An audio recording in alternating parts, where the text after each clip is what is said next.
Electric flux is the rate of flow of electric field through a given area. Electric flux is proportional to the number of electric field lines going through a virtual surface. Consider an electric field that is uniform in both magnitude and direction. The field line penetrates a rectangular surface of area A which is perpendicular to the field, and the number of lines per unit area. Or in other words, the line's density is proportional to the magnitude of the electric field. Therefore, the total number of lines penetrating the surface is proportional to the product EA. This product of the magnitude of the electric field E and surface area A perpendicular to the field is called electric flux and given by phi equal to EA.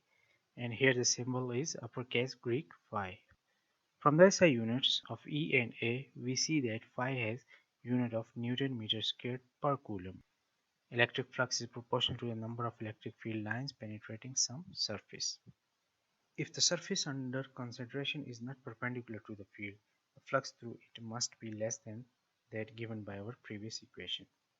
We can understand this by considering the figure given in this slide, in which the normal to the surface of area A is at an angle theta to the uniform electric field.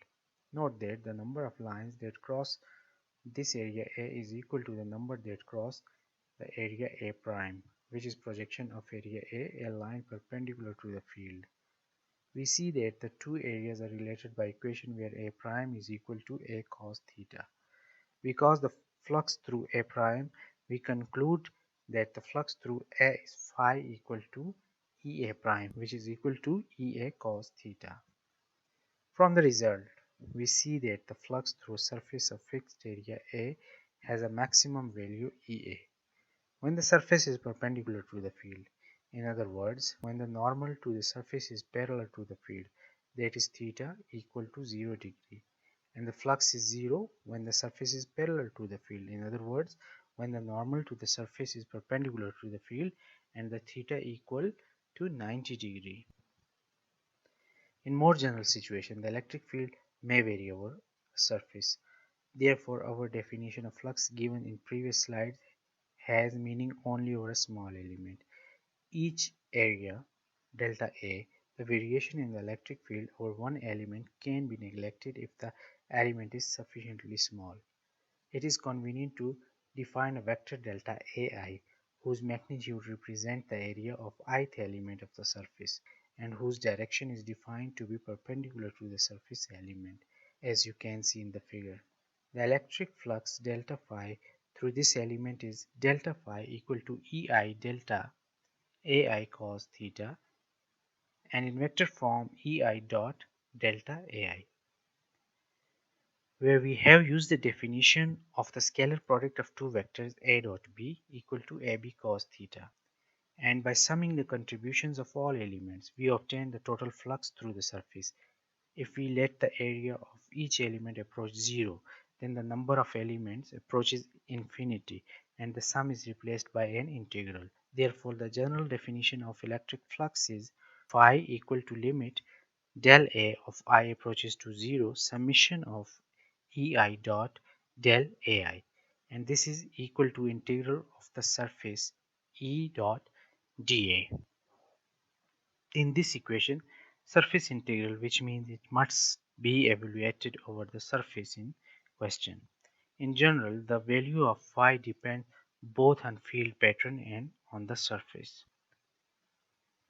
We are often interested in evaluating the flux through a closed surface, which is defined as one that divides space into an inside and outside region, so that one cannot move from one region to other without crossing the surface. The surface of sphere, for example, is a closed surface. Consider the closed surface which is in the figure.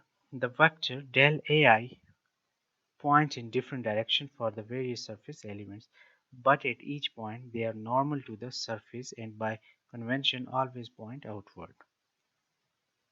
At the element level 1, the field lines are crossing the surface from the inside to the outside and theta is less than 90 degrees. Hence the flux equal to E dot delta AI through this element is positive. For element 2, the field line grazes the surface perpendicular to the vector del AI. Thus theta is equal to 90. and the flux is 0.